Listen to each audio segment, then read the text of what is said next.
வணக்கம் உறவுகளே. இன்று உங்களுக்கு அமைதி என்பது பற்றி ஒரு குட்டி கதை ஒன்று கூறலாம் இருக்கிறேன். நாம் எப்பொழுதும் அமைதியாக இருப்பது நல்லது. மௌனமே கலக நாஸ்து என்று சொல்லுவார்கள்.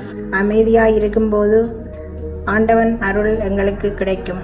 அமைதிக்கு உதாரணமாக ஒரு கதையும் உண்டு. ஒரு பக்தன் ஒருவன் ஒரு நாள் கோயிலுக்கு செல்லும்போது ஒரு கூடையில் தேங்காய், வாழைப்பழம், கற்பூரம் வாங்கி கொண்டு போனான். போகும்போது தேங்காய் பேசத் தொடங்கியது. நான் தான் பெரியவன், பலமானவன் என்று கூறியது. அதற்கு வாழைப்பழம், நான் தான் மென்மையானவன், இனிப்பானவன், எனவே நான் தான் பெரியவன் என்று கூறியது.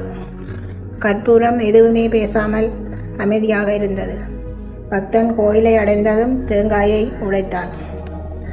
சிதறி உடைபட்டு போய் கிடந்தது. வாழைப்பழம் தோல் உரித்து எறியப்பட்டது. கற்பூரம் கொளுத்தப்பட்டது. நாமும் தேங்காயை போல் இருந்தால் உடைத்து எறியப்படுவோம், அசிங்கப்படுவோம். வாழைப்பழம் போல் இருந்தால் ஒரு நாள் எங்கள் மரியாதையும் கிழித்தெறியப்படும். ஆணவம் இருந்தால் அது எப்போதும் எங்களுக்கு அழிவையே தரும். கற்பூரம் போல் இருந்தால் ஒளியை கொடுத்து இறைவனுடன் ஐக்கியமாகிவிடலாம். எள் கொட்டினாலும் பொறுக்கலாம், சொல் கொட்டினால் பொறுக்க முடியாது என்று முன்னோர்கள் சொல்லுவார்கள்.